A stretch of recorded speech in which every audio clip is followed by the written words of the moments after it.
সত্যি এই বছর আমাদের কৃষ্ণনগরে ঠাকুর মুখ তুলে চেয়েছেন। হ্যাঁ মহারাজ, ধান একেবারে পরিপূর্ণ হয়েছে। তা কবে ধান কাটা হবে পুটির বাবা? ধান তো একেবারে পেকেই এসেছে, সপ্তাহখানেকের মধ্যে ধান কাটতে হবে।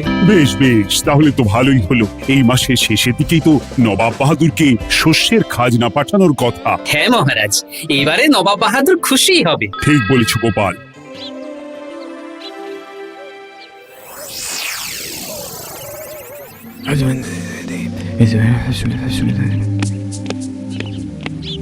প্রণাম খাম্বাজরাজ। ওই তো কৃষ্ণনগরের মন্ত্রী চলে এসেছে। ও, এর কথাই তুমি বলেছিলে? হ্যাঁ, ওই রাজ্যের সব খবরাখবর আমায় দেয়। ইনি কে?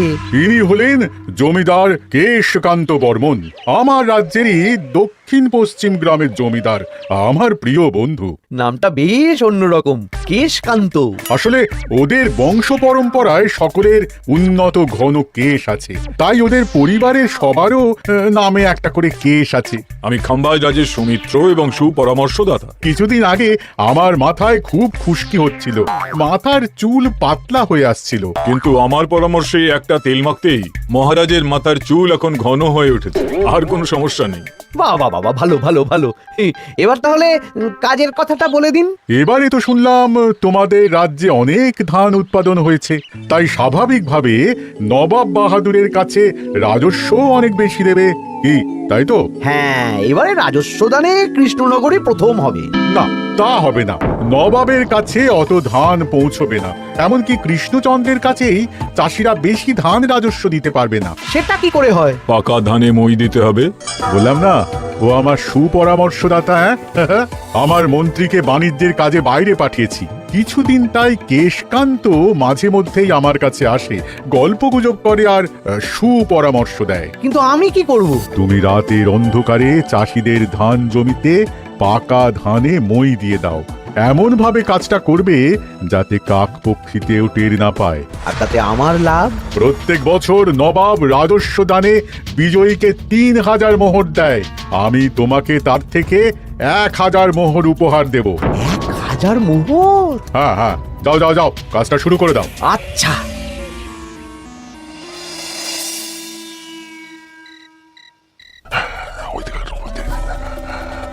তাহলে আর দেরি কেন?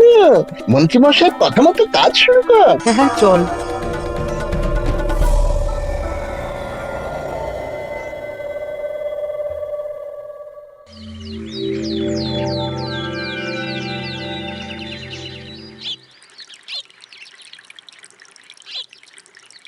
এবারে তো চাষাবাদ বেশ ভালোই হয়েছে। আশা করি নবাব বাহাদুরের কাছ থেকে এবারে আমরাই পুরস্কার পাবো। হ্যাঁ মহারাজ, সারা বাংলায় কৃষ্ণনগরের মতো উৎপাদন এই বছরে কোথাও হয়নি। সর্বনাশ হয়ে গেছে মহারাজ, সর্বনাশ হয়ে গেছে। কি সর্বনাশ হয়েছে গো পুটির বাবা? গতকাল রাতে আমাদের সব জমির পাকা ধানে মই দিয়ে দিয়েছে। সে কি? এবার আমরা কি করব মহারাজ? কাদের কাদের জমিতে হয়েছে এসব? যেই জমিতে তাকাবেন সেই জমিতেই এই কাণ্ড, ধান ঝরে সব মাটিতে পড়ে আছে। এবার আমরা কি করব?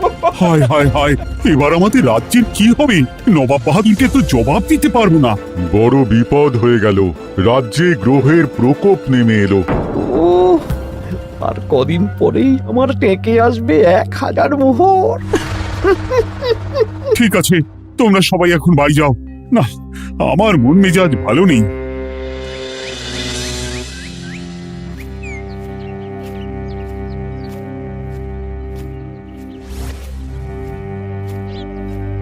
ওগো, তুমি শুনেছো কি হয়েছে? পুঁটির মা হাউ হাউ করে কাঁদছিল গো। হ্যাঁ গিন্নি, পুঁটির বাবা কয়েকজন চাষি ভাইদের নিয়ে রাজসভায় এসেছিল। শুনলাম রাতারাতি কে বা কারা চাষ জমিতে পাকা ধানে মই দিয়েছে। কত বড় সর্বনাশ হয়ে গেল বলো, কি হবে গো? কি যে হবে ভগবান জানে। বলি তুমি পারলে না পুঁটিদের একটু সাহায্য করো। হ্যাঁ, আমি মনে মনে ভেবেই রেখেছি বুঝলে, এবার বেতন পেলে পুঁটিদের বাড়িতে মাসোহারার জিনিসপত্র দিয়ে আসবো। নবাব বাহাদুরের কাছে মহারাজ খাজনা কিভাবে দেবেন? সেটাই তো বুঝতে পারছি না। আপনি এত চিন্তা করবেন না, রাজবাড়ির ভাড়ার থেকে আপাতত কিছু বস্তা ধান পাঠানোর ব্যবস্থা করুন। তারপর নবাব বাহাদুরের কাছে গিয়ে বলবেন, আস্তে আস্তে সব দিয়ে দেবেন মহারাজ। তাই করতে হবে, তাছাড়া তো আর অন্য কোনো উপায় দেখতে পাচ্ছি না। কিন্তু এবারে আর আমাদের মান রক্ষা হবে না। দেখি দু একদিনের মধ্যেই যতটা সম্ভব ভাড়া থেকে ধান পাঠানোর ব্যবস্থা করব।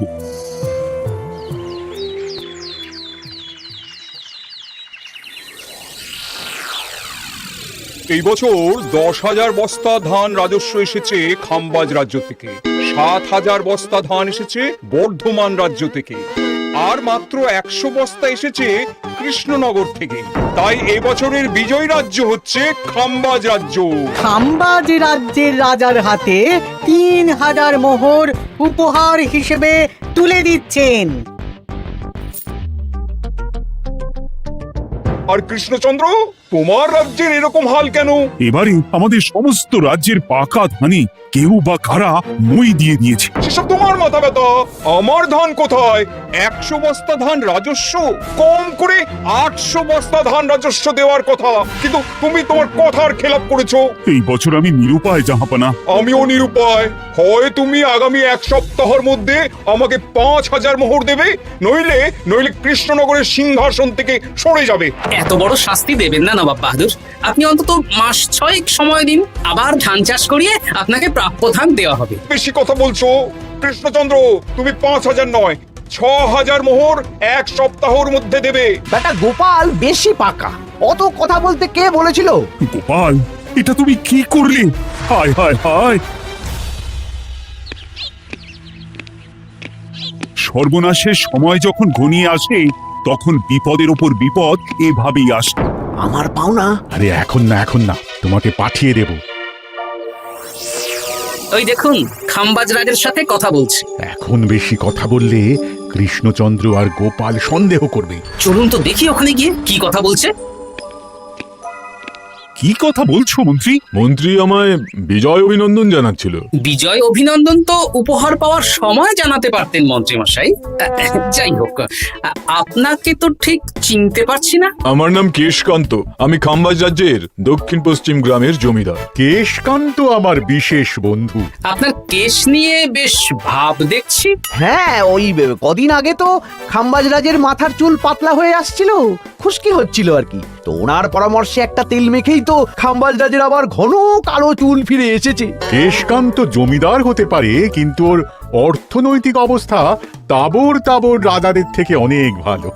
কয়েক হাজার বিঘা জমির মালিকও, তার সাথে চুলের তেলের ব্যবসা করেও হাজার হাজার মোহর রোজগার করে। এই এখন চুল নিয়ে চুলোচুলি না করে চল কৃষ্ণনগরে ফিরি। এমনিতেই মন মেজাজ খারাপ, 1 সপ্তাহের মধ্যে আবার 6,000 মোহর জোগাড় করতে হবে। হ্যাঁ, চলুন চলুন।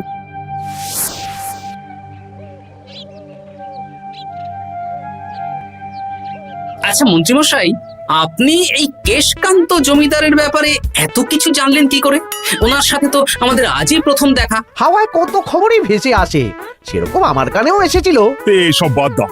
গোপাল, মন্ত্রী, দুজনেই ভাবনা চিন্তা করো কিভাবে 6,000 মোহর জোগাড় হবে। পাকা ধানে মই পড়লো, এখন আবার এত বড় বোঝা। আমার কাছেও মহারাজ বেশি অর্থ নেই, সব মিলিয়ে মিশিয়ে ওই 150 থেকে 200 মোহর মতো আছে বাড়িতে। যদি বেশি থাকতো আমি আপনাকে নিশ্চয়ই সাহায্য করতাম মহারাজ। তাও করতেন কিনা সন্দেহ। তুমি চুপ করো। মন্ত্রী মশাই ওই লোকটাকে জানলো কি করে? এই লোকটাকে তো আগে দেখারই কথা না। না, ব্যাপারটা নিয়ে ভাবতে হবে। চলুন চলুন।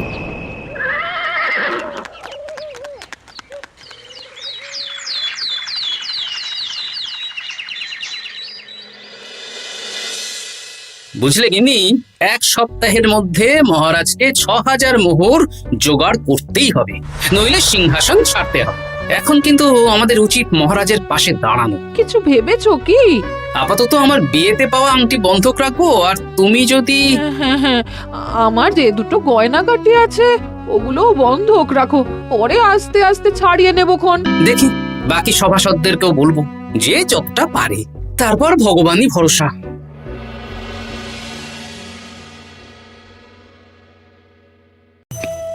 আপনি এত চিন্তা করবেন না মহারাজ। চিন্তা না করে কি আর কোনো উপায় আছে? সিন্ধুকে যা আছে তা দিয়ে 3,000 মোহর হয়ে যাবে, কিন্তু তারপর আর কি করব? এবার কি নিরুপায় হয়ে জায়গা জমি বিক্রি করতে হবে? কিছু একটা করতেই হবে। আপনি গোপালকে একবার বলে দেখুন, প্রত্যেকবার যখনই বিপদে পড়েছেন তখন গোপালই আপনাকে বাঁচিয়েছে। দেখি আগামীকাল রাজসভা শুরু হওয়ার আগে গোপালের সাথে ব্যাপারটা নিয়ে আলোচনা করব।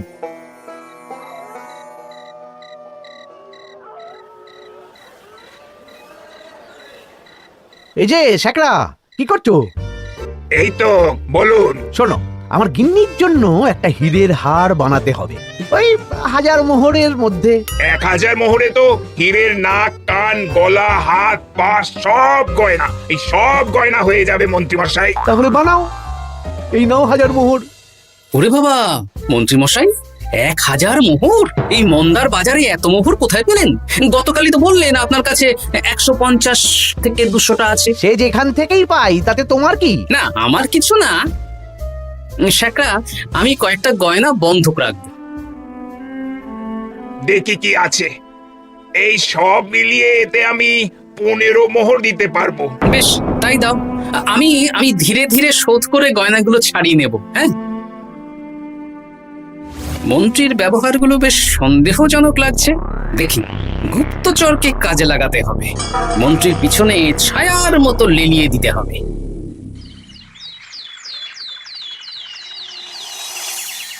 মহারাজ, আমি চেষ্টা করছি আপনার এই মোহর কিভাবে জোগাড় করা যায়, আপ্রাণ চেষ্টা করছি। দেখো বা আমি 3000 মোহর পারবো, কিন্তু তার বেশি হলে জায়গা জমি বেচতে হবে, হাতে যে বেশি দিন সময়ও নেই। আচ্ছা মহারাজ, দেখছি। তবে মন্ত্রীমশাই চাইলেই আপনাকে 1000 মোহর দিয়ে সাহায্য করতে পারতেন, কিন্তু উনি তা না দিয়ে ওনার গিন্নির গয়না বানাচ্ছেন, হীরের গয়না। কি মন্ত্রী তো কালকেই বলল ওর কাছে 150 থেকে 200 মোহর আছে মাত্র, 1000 মোহর কোথা থেকে পেল? সে উনিই জানেন। তবে তার খবর খুব তাড়াতাড়ি আশা করি পেয়ে যাব মহারাজ।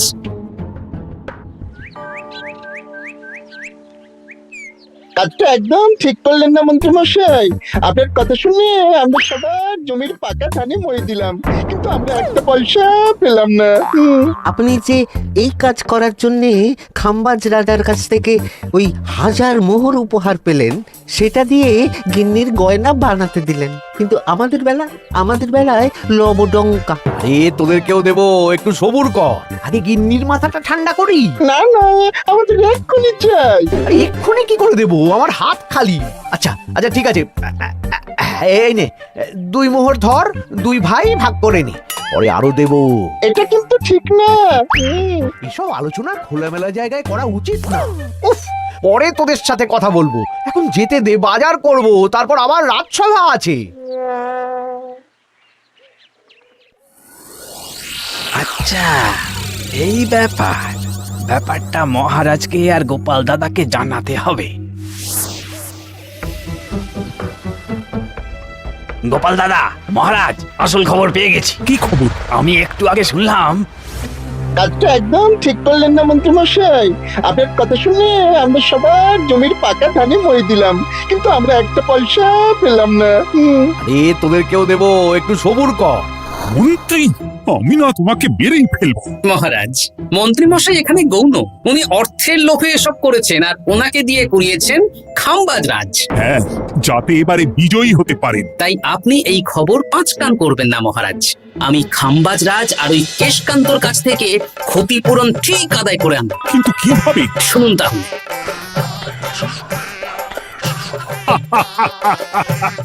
দারুণ বুদ্ধি। তাহলে এখন আসি মহারাজ, কাউকে কিচ্ছু বলার দরকার নেই। আপনি শুধু আগামীকাল সন্ধেবেলা খাম্বাজ রাজের দরবারে চলে আসুন, পারলে নবাব বাহাদুরকেও সঙ্গে করে নিয়ে আসুন। হ্যাঁ। প্রণাম খাম্বাজ রাজ। কে আপনি? আমি হতাশ রঞ্জন, পশ্চিমে থাকি। কি চাই বলুন?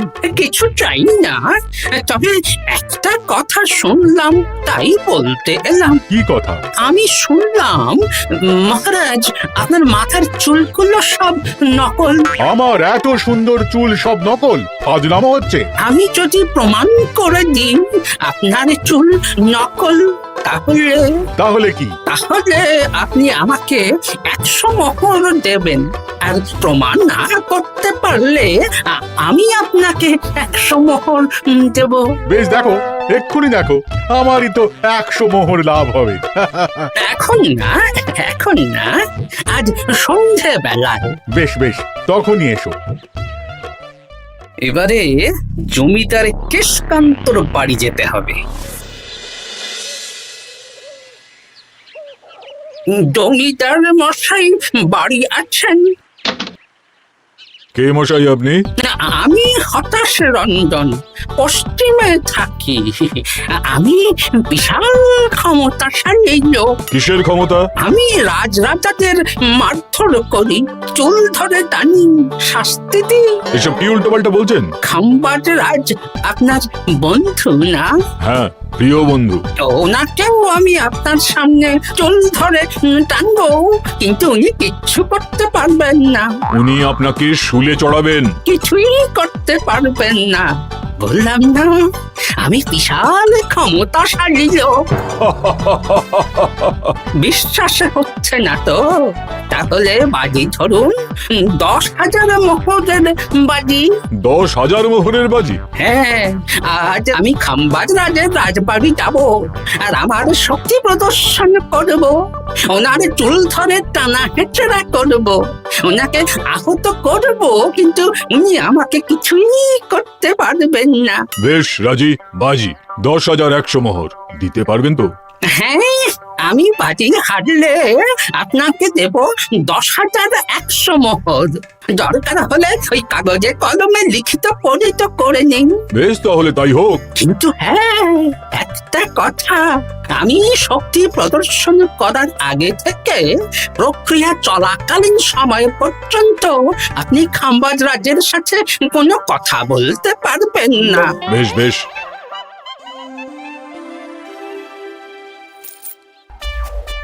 তাহলে শুরু করি। শুরু করো। এবার আমি প্রমাণ করেই ছাড়বো।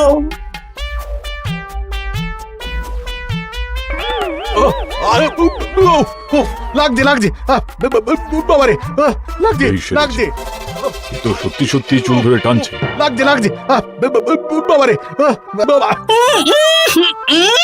ওরে বাবা রে বাবা, কি শক্ত! এ কি, খাম্বাজরাজ কিছুই তো বলছেন না? তাহলে কি আমি হেরে গেলাম?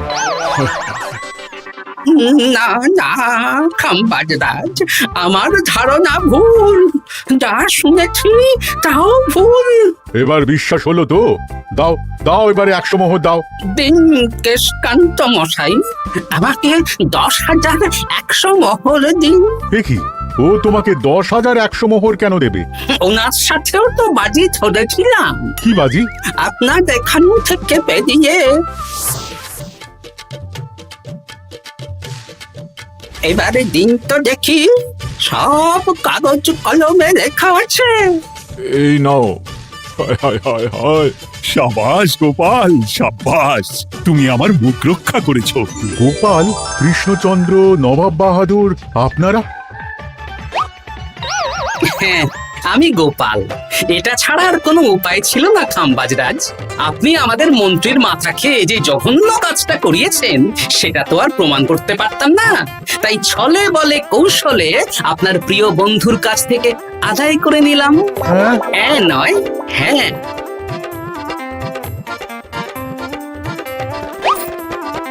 এই নিন মহারাজ।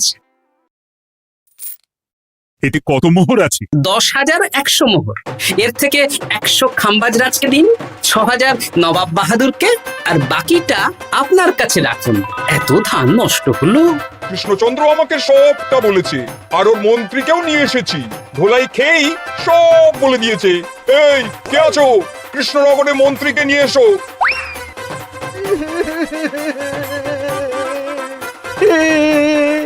মার খেয়ে আমি সব বলে দিয়েছি খাম্বাজ রাজ। উদ্ধার করে তো জাহাপানা, আমাকে ক্ষমা করে দিন। এর কোনো ক্ষমা নেই, তোমাকে আমি কারাগারে বন্দি করব। হায় হায় হায়,